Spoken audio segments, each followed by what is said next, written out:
Thank you all for coming tonight. This is good. You're welcome.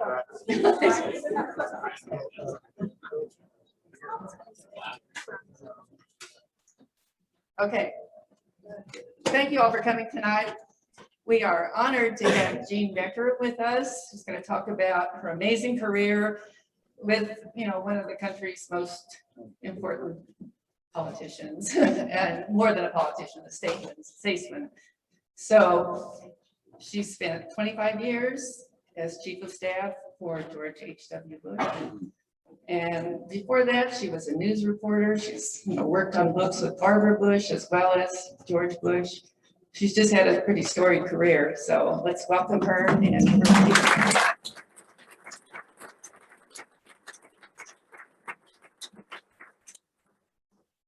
thank you.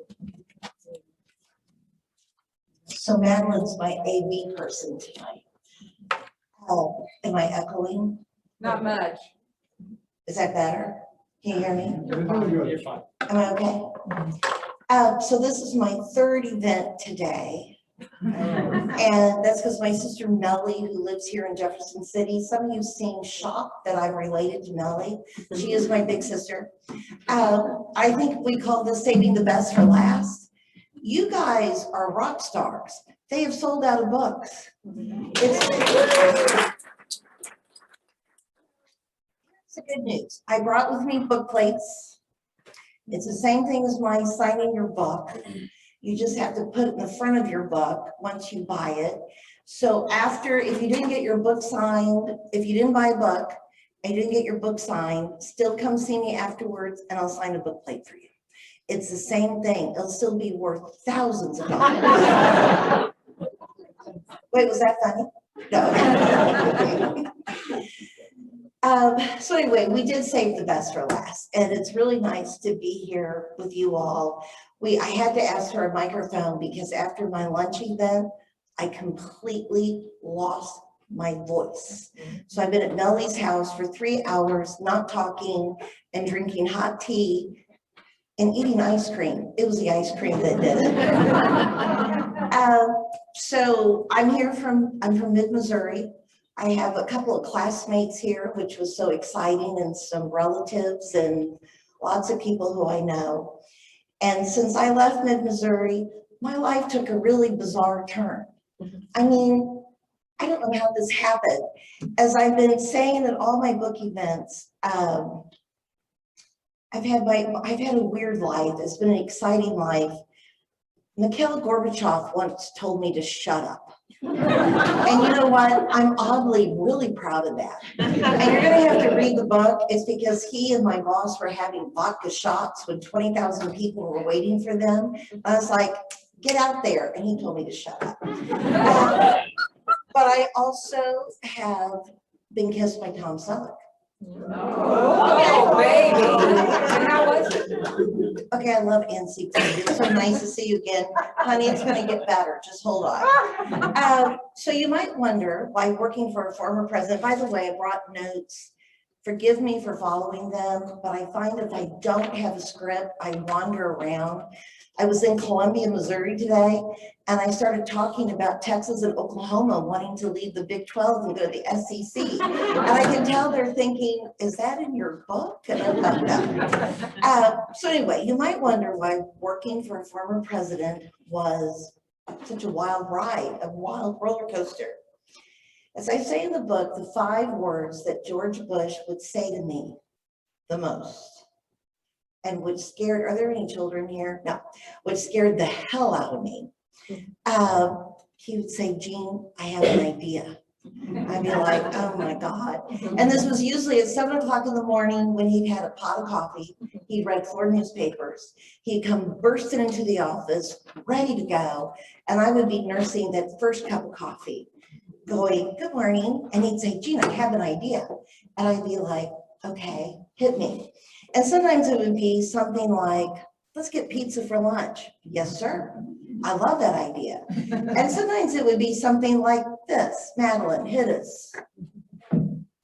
Jean, I decided to start jumping out of airplanes. The last time he jumped was his 90th birthday. He swore he jumped 8 times in his post-presidency. He swore to me he was going to jump on his 95th. He died when he was 94. I told him I would not help him set up the 95th jump. And he looked at me and he said, I used to work for the CIA. I don't need you. So what? There were other times, quite frankly, I didn't know what he was thinking. Madeline, what is this? This is actually a very serious discussion we're having. And he wore this aardvark hat all day. He found it. He thought it was charming and he wore this all day. But as you can tell, he was certainly never, ever bored, ever. Oops. I'm done with that paper. Don't worry about it. So one of the reasons I wrote the book is because George Bush was so much fun. He was just fun. I was exhausted most of the time, but what a wild 25-year roller coaster ride it was. So I really wrote it. I just wanted to tell you all my good stories. I'm really popular at cocktail parties because I have really good stories. But as I wrote the book, I understood there was something a lot more important about this book than good stories. I know I'm not objective, but George Herbert Walker Bush really left us a blueprint on how to live life. He was such a great person. He was principled and honest, and he lived life with joy and with passion. He truly preached what he lived what he preached. He said, any definition of successful life must include serving others. And he spent his whole life giving back. And I just want to talk a little bit about his servant's heart. And also one of the best examples of something really important he taught us. And one of them was, you don't have to look like me or think like me or agree with everything I say for us to be friends. And the best example I know, Madeline, would be the friendship between these two men. I'm still asked a lot about his friendship with Bill Clinton. And people say to me, oh, come on, did they really like each other? They loved each other. Mrs. Bush called them the odd couple. They are an entire chapter in this book, and they got together at the request of the 43rd President of the United States, George W. Bush. We're in Indonesia here, or maybe Sri Lanka.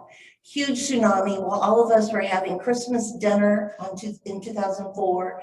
This huge tsunami hit in Indonesia, Sri Lanka, Thailand, the Maldives, and just devastated those countries. And the 43rd president asked his dad and Bill Clinton to raise money in the private sector. And we raised a lot of money. And then he sent us to all those countries. And the two of them left on this trip. I went with them. They left as colleagues who didn't have a lot in common, except they wanted to help. They wanted to make a difference. And they came home best friends. And here's my theory. So President Bush did not know this yet, but he was in the early stages of Parkinson's, and he was still very mobile, but he was getting more and more frail. He was a little unsteady on his feet. He had a hard time getting in and out of chairs. And as the staff, there were two staffers with him. You don't see any staff in the photo here. We didn't want to, we needed to stay out of the photo. So I put a bug in President Clinton's ear to keep an eye on him and to help him upstairs, downstairs, out of chairs. And he was amazing. He took such good care of him. That was the son part. Mrs. Bush says, did I tell you this already? Mrs. Bush says that President Bush, she's convinced her husband was the father Bill Clinton ever had. I think she might be right. He was very protective of him. President Bush, on the other hand, is always on time, always. I think he was early for his funeral. But President Clinton, never on time, ever. So on this trip, President Clinton would be talking, and I would say to his staff, you need to pull him out, we're running late. And they're like, yeah, we don't do that. And President Bush said, I'll do it. And he would walk up to him and say, Bill, get in the car. And President Clinton would say, yes, sir. And in one time, we pulled over to the side of the road. There were these two men who'd been waiting for us forever. that we were in Sri Lanka. They wanted to talk to us about their water purification system. They've been waiting in the sun for 4 hours.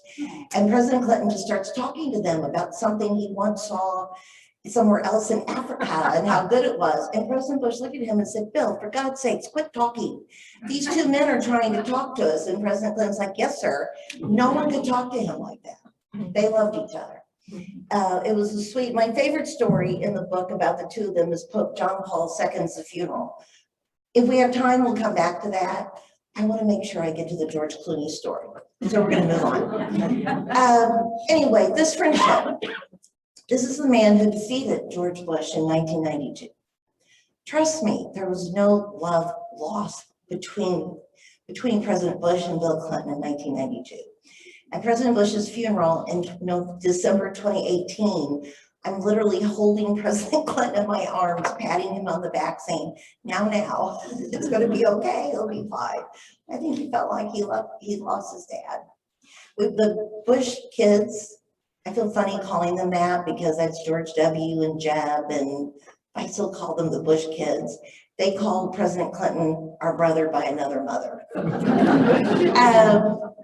So one of my favorites, so they did a lot of disaster work, but my absolute favorite disaster story, and I'm going to be honest with all the ladies in the room, I'm only telling this story so we can show this photo.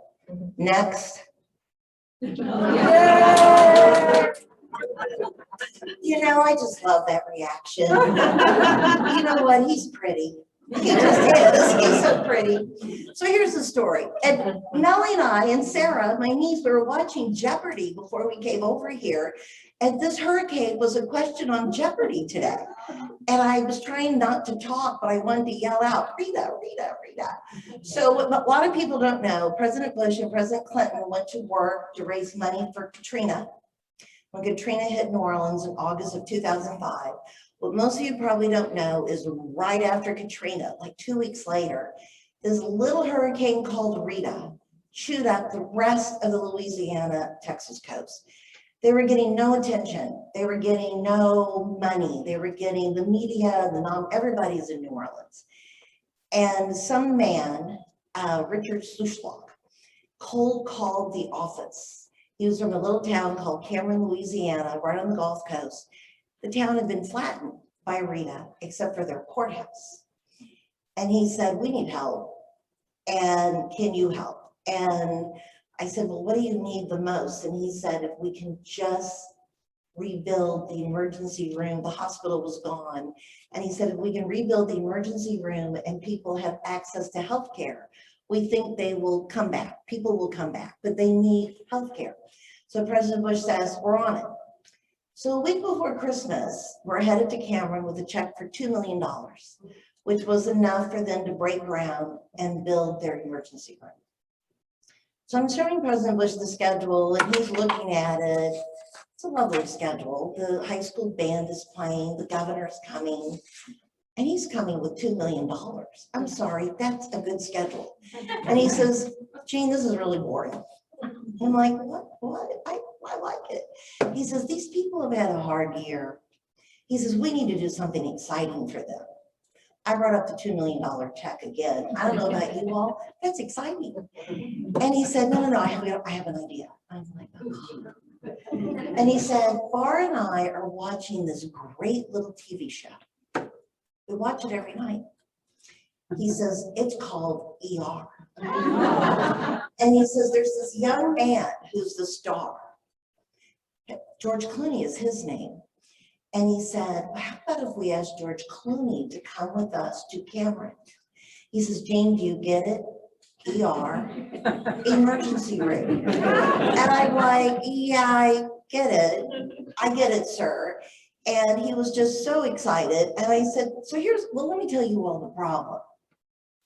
ER had not been on TV for years. They're watching reruns on TNT. George Clooney is the big star of all those ocean movies. Now, President Bush was one of the smartest people I knew, but try explaining to a former president the concept of reruns. And I said, sir, that show's not on TV anymore. And he looked at me like I lost it. He said, oh, It's on every night. And I said, okay, so I gave up on that. I said, sir, George Clooney's a big movie star. Well, he's the star of this TV show. I'm like, oh gosh, I give up. And then I said, you know what, sir, we don't know George Clooney. I don't have his phone number. I don't know how we get in touch with him. His politics are just a little to the left of you. I don't even know who we call to reach George Clooney. Well, he Googled the ocean movies. He Googled George Clooney.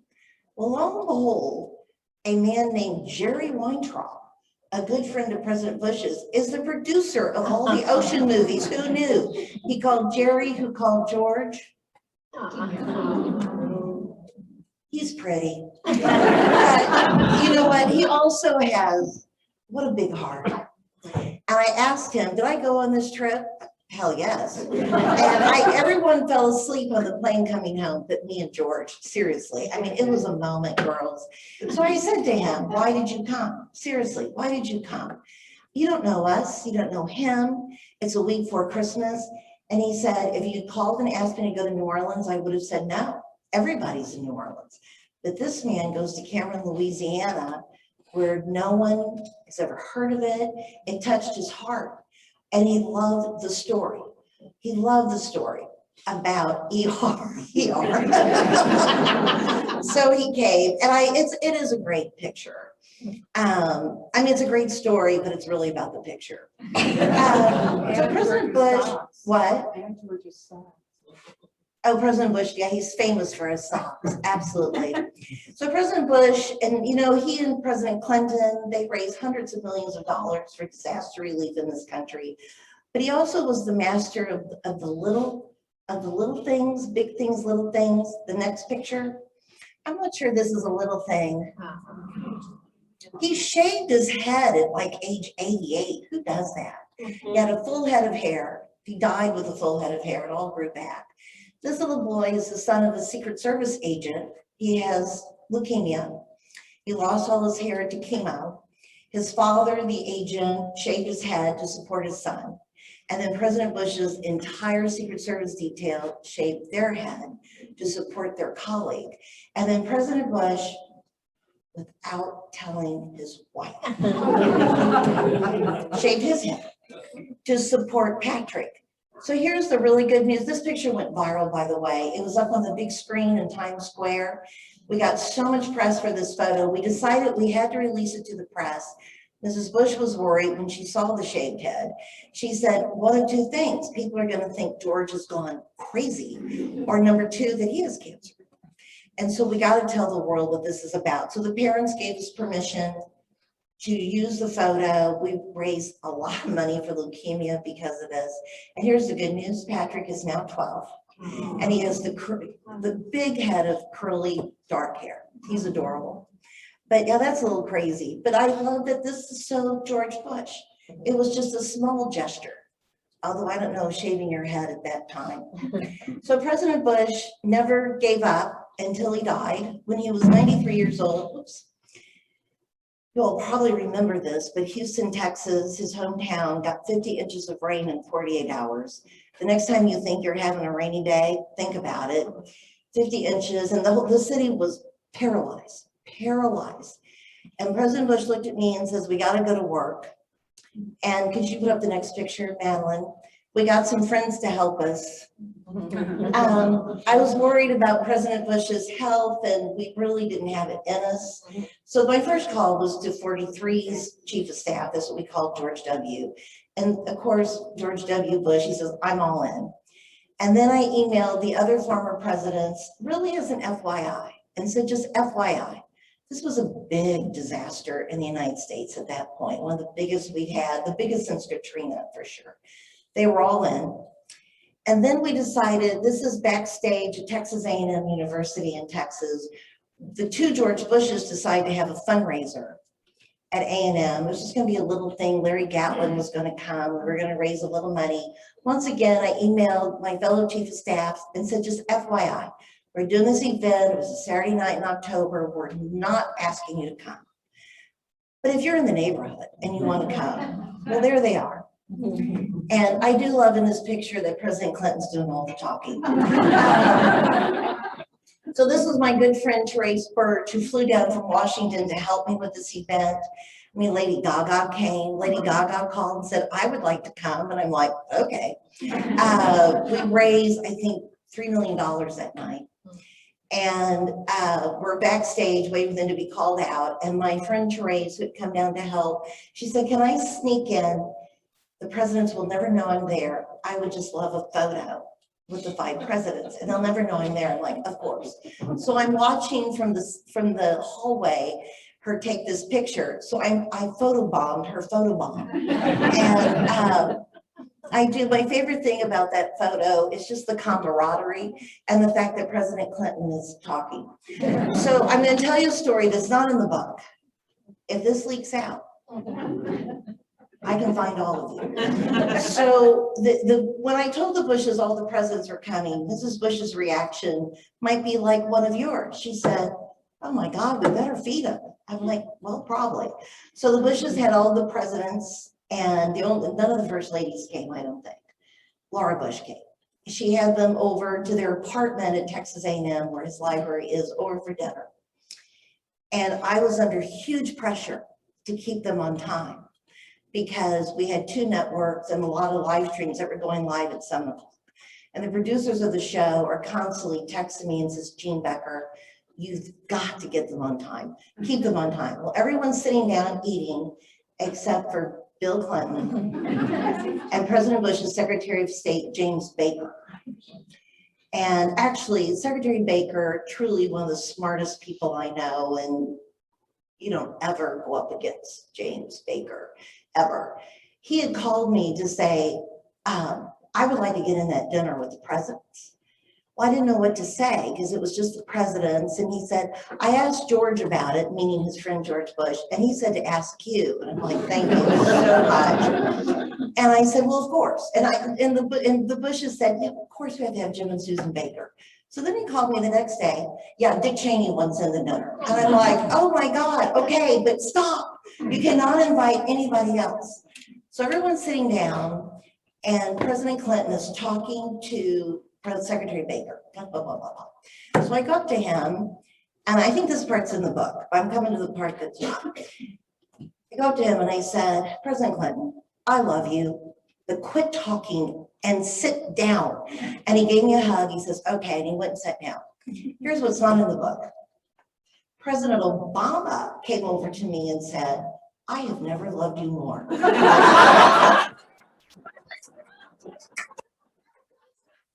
Okay, if that story gets out, I know where you live.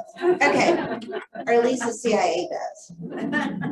Okay, there are 2 stories I want to tell because they're about people a lot of you know. One would be my sister sitting back there. So one of the things that everybody hates in former presidents' offices is when someone dies and the president is expected to put out a statement of grief and remorse, and we love them. And sometimes people die and they didn't even like him all that much, quite frankly. I remember there was one White House reporter who died and all the presidents were putting out statements. I said, sir, you've got to put out a statement. Won't do it, I didn't like him. I'm like, oh, but I lost that argument. But, you know, we would try to, you know, a lot of the people, of course, he liked. Our biggest complaint, and this is going to sound whiny, and it is whiny, I'll admit it, it's just whiny. Famous people all die on the weekend. I challenge you, start paying attention. So as I put in the book, at least people that you have to put statements out about. Betty Ford died on a Friday night. John McCain, President Reagan, and Pope John Paul II on a Saturday. Nancy Reagan and Princess Diana on a Sunday morning. President Ford was kind enough to die on a Tuesday, the day after Christmas. And by the way, President Bush died at 10 o'clock Friday night. Thank you, sir. Barbara Bush died at 6 p.m. on a Tuesday. She had my back.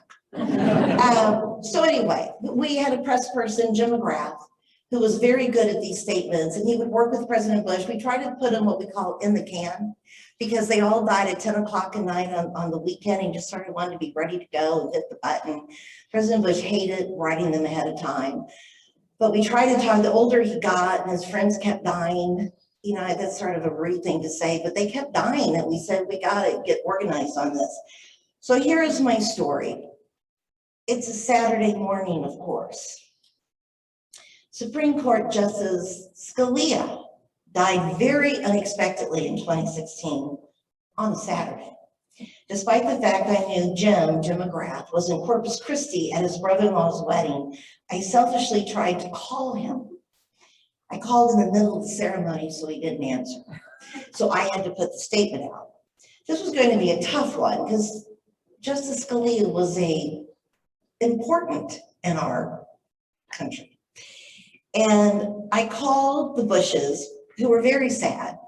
And President Bush said, well, here's what I'd like to say. I loved him, and what a great man. That is not a statement from a former president. I needed more than that. But as I was doing some quick research to add substance to President Bush's personal feelings, the 43rd president's statement hit the news. It pretty well said everything I had drafted up until that point. And over the years, you learn, get your statement out first, which was another reason why we wanted to put them in the can. Get them out first so you don't have to worry about that. So I called my sister Melly. Wave, Melly. A lawyer, hold your applause, it gets better. I called my sister Melly, a lawyer, a constitutional scholar, and a huge fan of Justice Scalia's. When I told her I needed her help writing the statement for President Bush, she started crying. She'd not heard the news and she was upset. I told her to pull it together. I need your help. So through the tears, she managed to give me some excellent talking points on Scalia's impact on the Supreme Court. I wrote the statement, I called the Bushes back, I read it to them, they loved it. Mrs. Bush in particular raved about it, and I told her the truth. My sister Melly helped me write it. She said, oh, just really did a great job. I put it out to the media, and I happened to have CNN on, and within minutes, commentator David Gergen is reading President Bush's statement. After he did so, I'll never forget this, he took off his glasses and he peered into the camera, very meaningly, with a lot of meaning. Thank you, I can't say that word. It's a 30-minute today. And he said, I've read a lot of statements over the years. This was not written by some staffer. This is straight from George Bush's heart.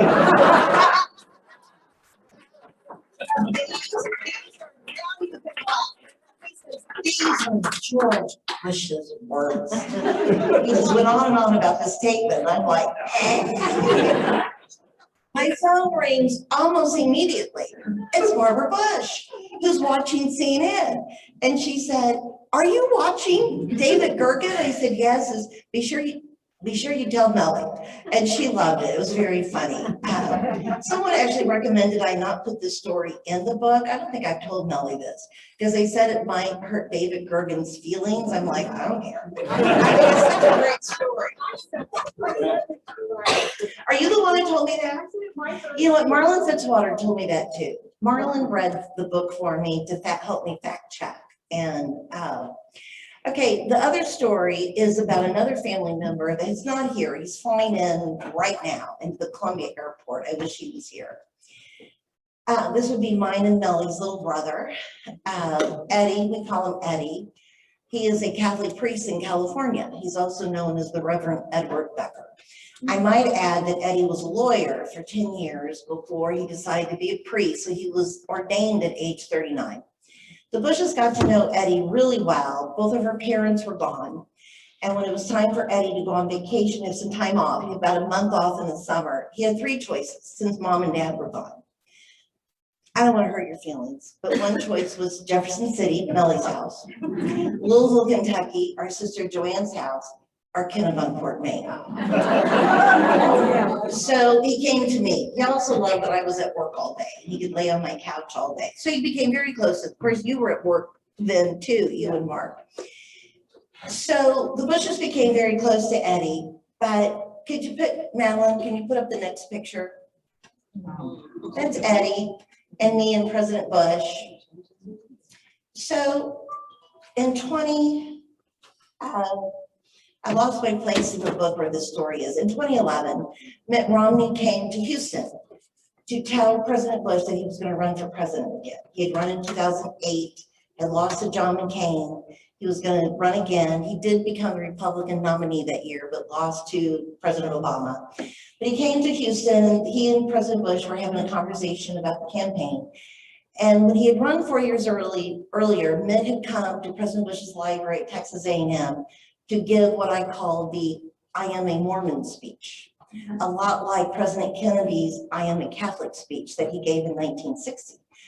And President Bush asked Mitt that day if he thought being a Mormon would be as controversial as it had been 4 years ago. And Mitt's answer was, I don't think so, sir. I said, we've elected a Black president. And he says, whenever you crack that ceiling, whenever anyone bursts through that ceiling, it puts cracks in it for all of us. And he says, I don't think mine being a Mormon is going to be a big deal. So it was a fascinating conversation until George Herbert Walker Bush said the following. Mitt, are you aware that Jean's brother is on the short list to be the next pope?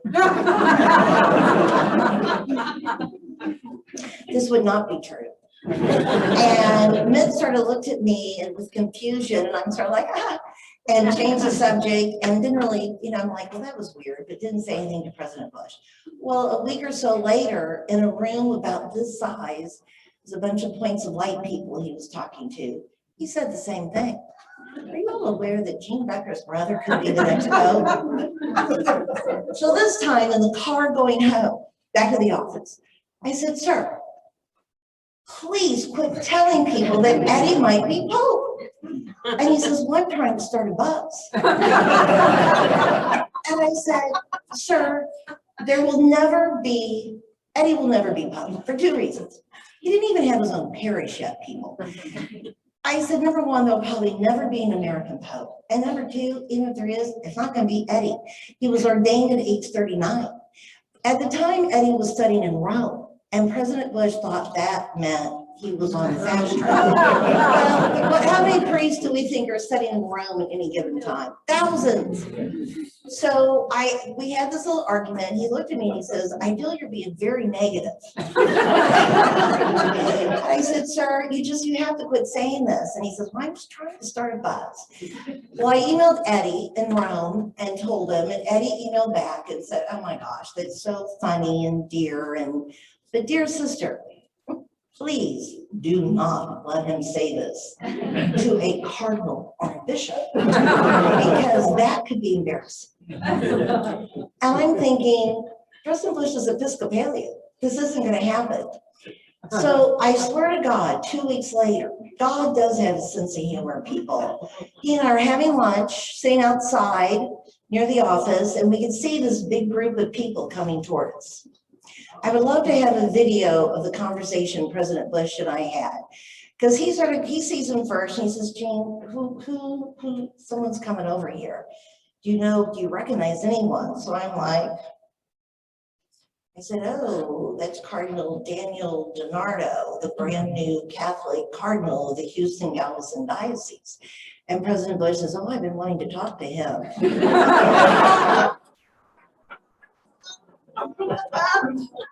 So this is the conversation that this is where I'd love to have a video. Like, do not talk about Eddie, do not bring up Eddie. And he said, this is our big chance. I'm pretty sure he's one of the electors. And I said, sir, trust me on this. Do not mention Eddie to Cardinal DiNardo. He said, what do I call him? I said, you call him your eminence. He says, okay, but this is a big mistake on our part. So he and Cardinal DiNardo have a lovely conversation. And then at some point, he says to Cardinal DiNardo, Your Eminence, do you know that my chief of staff is a double-dip Catholic? President Bush loved the term double-dip. What does that mean? No, no one knew but him what that meant. And Cardinal DiNardo's like, oh, interesting. Does she eat fish on Friday? I mean, why is she double-dip? And he said, she's not only Catholic, her brother's a priest in Rome. Cardinal DiNardo was like, okay, he didn't care. So we thought this was the end of the story. It's not. So I write the book. I do ask Eddie's permission, and he said, absolutely. He says, I am going to call my bishop and tell him I'm writing this book. And I said, you know what, no one, this doesn't get any attention. Well, thanks to great people like you and family and friends and the entire Bush network, this book did land on the New York Times bestseller list. I was thrilled. I'm like, uh-oh. But it was there for a while. And I'm thinking, and Eddie, I sort of was teasing Eddie about it. I've been doing a ton of interviews, a ton of podcasts, a ton of webinars. And a couple of weeks ago, I did an interview with the new startup cable channel Newsmax that's trying to go after Fox. And Nancy Brinker, who's a good friend of the Bushes, has a Saturday morning show. So it is 7:30. So I taped the interview, and she asked about Eddie becoming Pope. And I said, oh, Nancy, I said that was all in President Bush's head. We had a little conversation about it. Well, fast forward to 2 Saturdays ago, and we're all at Mellie's house because our Uncle Anthony had died. Eddie came from California to do the funeral. I came from Houston to go to the funeral. We were very close to him. And Saturday morning, we're drinking coffee. Mellie had taped the interview. We're watching the interview on Newsmax, and this appears on the screen.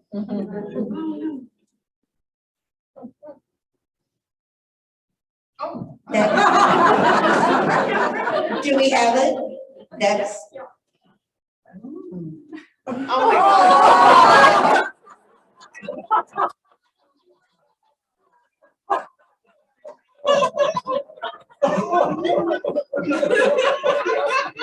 Yeah, you can't make this up. So the family that was all there, we died. We had we couldn't believe it. We kept backing it up, and Eddie's like, oh my God, what are they doing?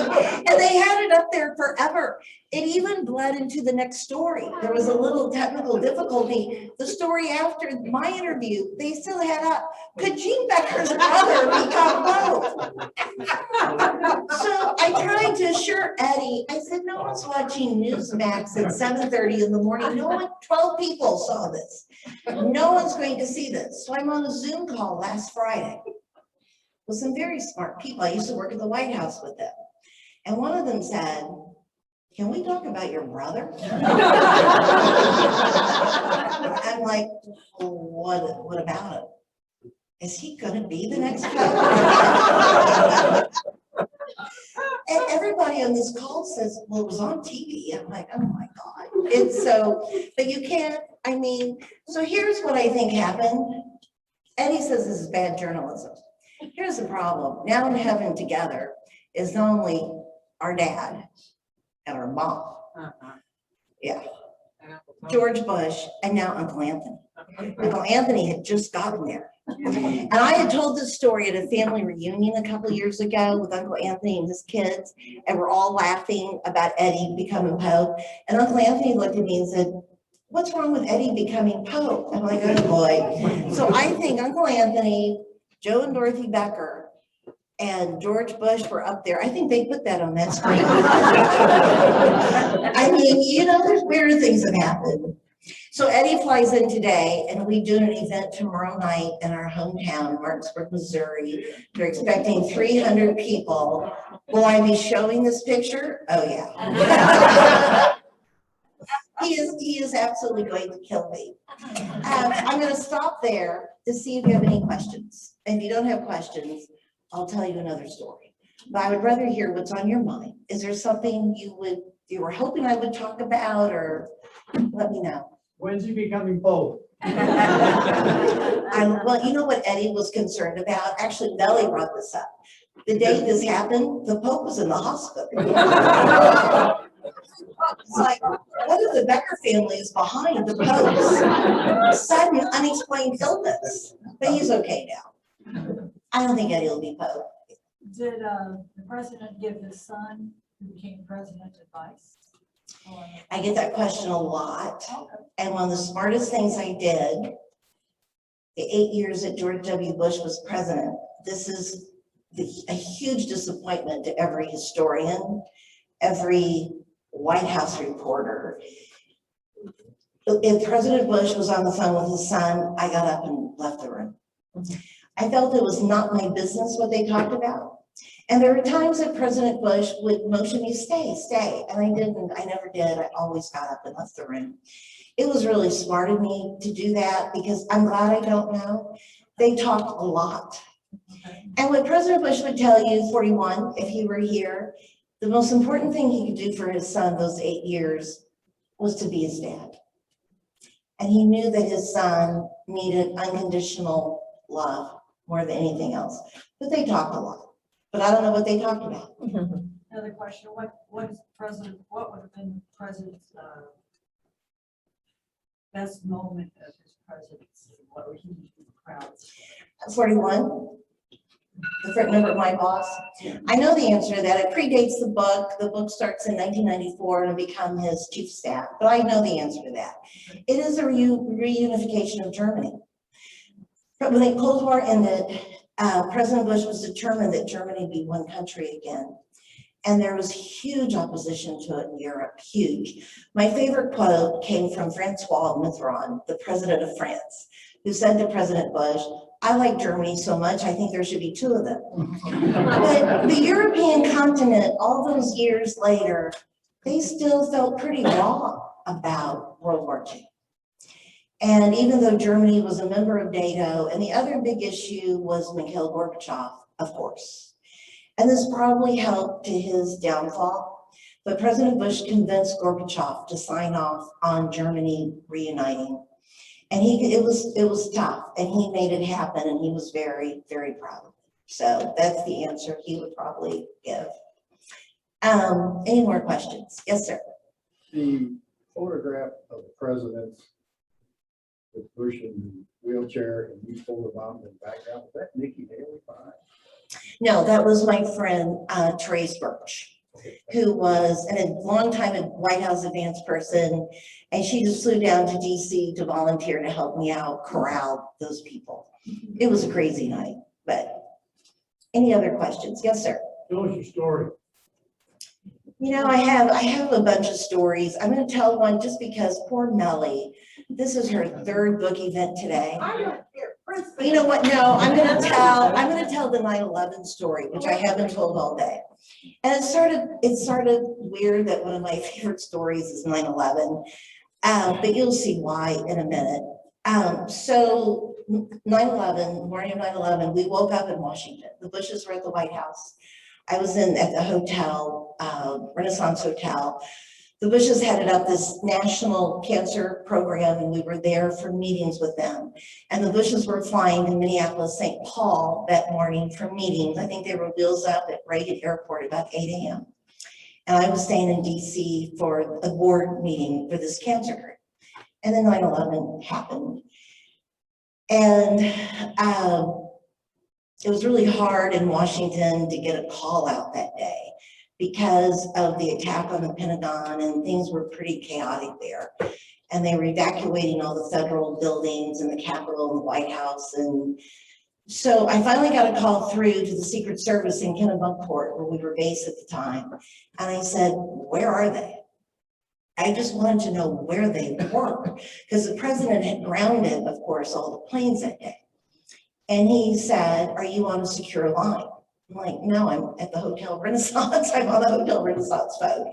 And he says, I can't tell you. He says, I'm sure you understand. I can't tell you on an unsecured line.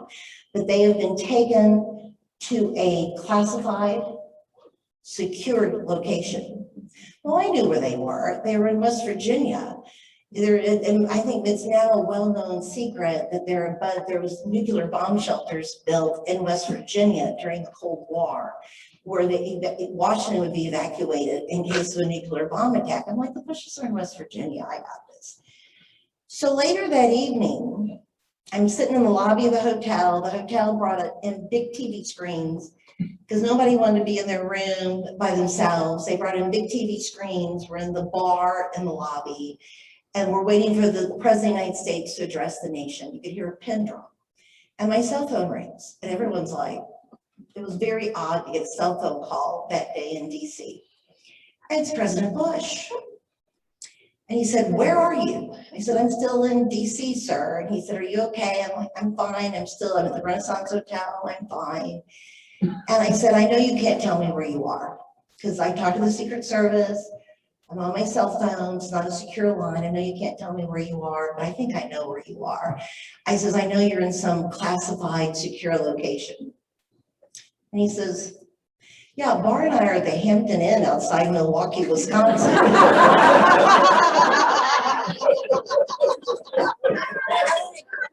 I said, really? And I repeated with the Secret Service until their plane had been grounded in Milwaukee. And President Bush said almost the entire Milwaukee Secret Service office showed up and military and escorted them to the suburbs and put them at a Hampton Inn. And President Bush said, you know what, Gene, Bar and I feel pretty safe here because we don't think anyone would look for us at a Hampton Inn. So then I asked him how he was doing, and he had talked to his son a couple of times.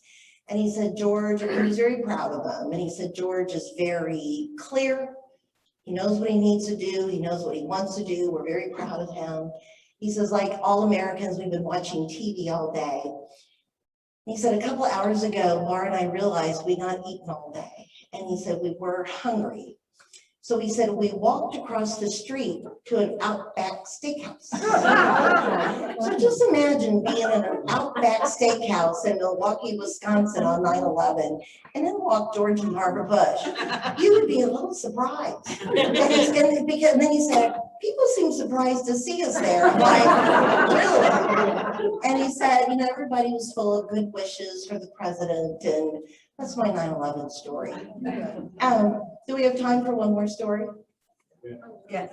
I do have a question. You have a question? Warren, the gentleman, how do you pronounce the island that he was shot down? Oh, the Japanese Yes. guy who saw him shot Did they down. stay in, that was just. They stayed in fascinating. contact until, I think actually Warren died. And I can't think of his last name. Warren passed on us. Did he have a last name in your book? He did, and I can't remember it. You gotta read the book. This is really a great story, and this is one of the I have an ideas that he dumped on me. He was shot down during World War II, which I think most of you probably know, and lost both of his crew members. He was shot down off the coast of Chichijima, and after the war, the Japanese commander of that island was tried and convicted of war crimes. Because of every captured American pilot, he ate their liver and their heart. Oh, wow. And President Bush loved to tease Mrs. Bush that he used to be an hors d'oeuvre. So he told that he could have been, that he could not used to be, he could have been an hors d'oeuvre. So President Bush is shot down. And what happened, he was in the water for about 3 hours, and the Japanese kept paddling out to capture him. And his squadron kept strafing the Japanese with fire to chase him back to shore.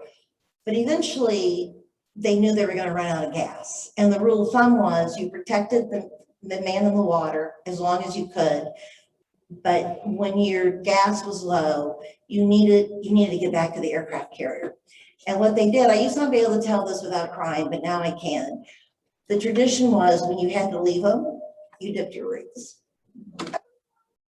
And that was their way of saying goodbye. So watching on shore is the Japanese work crew, including a man, I can't remember his name. He later adopted the name Warren in respect for a pilot that he became friends with. They're watching this whole scenario in the water, and the minute the pilots left, the Japanese put the boats in the water and went after him. And out of the depths of the Pacific came a submarine. Holy crap. The USS Finback, and they plucked George Bush out of the water, and the rest is history. But the submarines, that's what they would do on days of bombing runs off aircraft carriers. They would always have submarines, and I learned a lot in the area for this reason. This submarine's job was to pick up pilots who'd been shot down. So one of the men watching all this unfold gets a job at the American Embassy years later. And it's 1980, and Ronald Reagan has just picked George Bush to be his vice president. And he is in the embassy, the American Embassy in Tokyo. And he's pulling Newswire. Some of you are too young to know what I mean by this, but Newswire off the teletape, the AP Newswire. And he starts reading the biography of the nominated president of the Republican Party and the vice president. And he's reading this and he realizes that George Bush was the man he saw rescue. He's reading his story and he's like, oh my God, I watched this man rescue. So when we went to Chichijima, Warren was there to meet him. And what a reunion they had. It was really emotional. It was very sweet. There's a lot about Chichijima in the book. You're gonna have to just read the book. So do we have time for a story? Quickly. Prince Bandar. Prince Bandar, okay. Said Joanna, come, you're in the dark. This is the day I knew I had to write the book. President Bush was very close to a man named Prince Bandar, who was the Saudi ambassador to the United States for 30 years. And he and President Bush were very close. But when this happened, I think it's 2012, he was no longer ambassador. He's back in Saudi Arabia. He's basically head of the Saudi CIA. And I get a call one night. I'm actually watching the Summer Olympics. I remember I'm at home and someone who worked for Secretary Becker named Margaret Tutwiler called me. And she says, we're hearing rumors everywhere that the Syrians have assassinated Bandar. Have you heard anything? It's not the kind of gossip I typically hear. And I said, no, I have not heard anything about Bandar being assassinated. And she said, well, could you check with your contacts? What she wanted me to do was to call the CIA. And I did. They always had an analyst, a case officer assigned to President Bush. She was still very close to the agency. And she said to me, we are worried about it. We think Bandar's dead, but we can't prove it. And we have boots on the ground and we're doing everything we can, but we think he's dead. So I don't tell him, I keep putting it off. And then Margaret called me back and she said the French press had just reported it. And she says it's going to be on CNN in 30 minutes. If you haven't told him, you need to tell him, otherwise he's going to find out from CNN. So we're down at the office, we're in Kennebunkport, we're sitting on his golf cart, enjoying some nice weather, and I tell him the news. And he looked at me very calmly and he said, did you try calling Bandar? The answer to that would be no, I did not. I would not call Prince Bandar, particularly since I thought he was dead. And I said, sir, no. He said, let's get him on the phone. Okay. So I holler in the window was open, this young assistant named Jim Appleby. I said, Jimmy, see if you can get Prince Bandar on the phone for President Bush. And Jimmy leans out the window and said, did you tell him? I'm like, yes, he would like to try to call him. And about 1 minute later, Jimmy leans out the window and says, Prince Bandar on line 1. And President Bush picked up the phone. I remember this as it was yesterday. He's holding it like this. He says, hey, Bandar, George Bush. Hey, man, dead or alive? I literally said to him, everybody here thinks you're dead. And he looked at me and said, he's alive. I said, I have figured this out. Bandar tells him, he said, you know what, sir, Mr. President, the Syrians are trying to kill me. They hate me, and because they thought, they thought, you don't want to know the story. He says, yeah, they're trying to kill me. He says, I'm in hiding, I'm safe, don't worry about me. By the way, he's still alive. And President Bush says, well, everybody here thinks you're dead. And he says, no, I'm alive. So President Bush gets off the phone, and I remember this, it was yesterday. He says, Jean, this is a really good learning lesson for you. He says, if there's ever confusion about whether someone's dead or alive, call them. And if they answer the phone, they're alive. And ladies and gentlemen, he has a point. And then he raced off to the house for lunch, and I'm like, okay, I still haven't tried it. One of these days I'm determined to call someone and say, are you dead or alive? But about 2 hours later, the CIA called me back. I forgot to call him. And she said, we think he's dead. We think Bandar's dead. You better tell him. And I said, yeah, he's alive. And she said, and you would know that how? I said, President Bush called him on his cell phone and he answered the phone and confirmed he was alive. And there was this long pause and she said, we're putting that man back on payroll. I really am going to stop. Thank you. One more question. I've always read that President Bush was a prolific letter writer. He is a prolific letter writer. I wondered if you had any special letters? You know what? There's a wonderful book called All the Best. That's a book of all his letters. I bet your favorite downtown bookstore might even still sell it. And if not, you better order it because it is a great book of letters. He wasn't, you have it in the collection? Or get it here at the library. It's a great letter. He was an amazing letter writer. It would be hard for me to say. Actually, one of my favorite letters is in this book. I did reprint a couple letters in here. It's a letter he wrote his kids. It's at the end of the chapter that's called Family First, and it's about getting old. And it's just classic. It's all about getting old, and it's funny and touching and dear, but it could be my favorite one. I have heard a rumor that you're writing more books. This would be a rumor. And, I'll think about it, but the problem is someone at a recent event in Washington, DC said, are you going to write a sequel to this book? This book ends when he dies. I don't think there will be.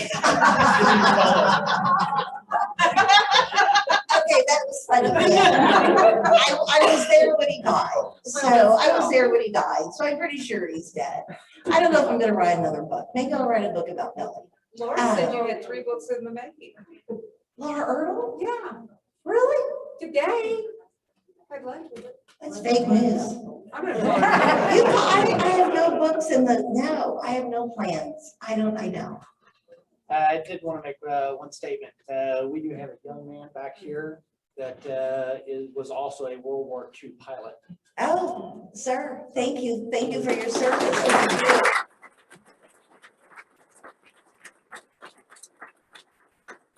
In Europe, the Pacific, where were you? I'm sorry, I am so hard of hearing. Were you in the That I'm Pacific? 96 and I did serve as a naval aviator during World War II. And I feel like I was sort of a contemporary of. You George Bush. were a contemporary. Yeah. Pardon me? You were. Yes, you were. Thank you for your service, sir.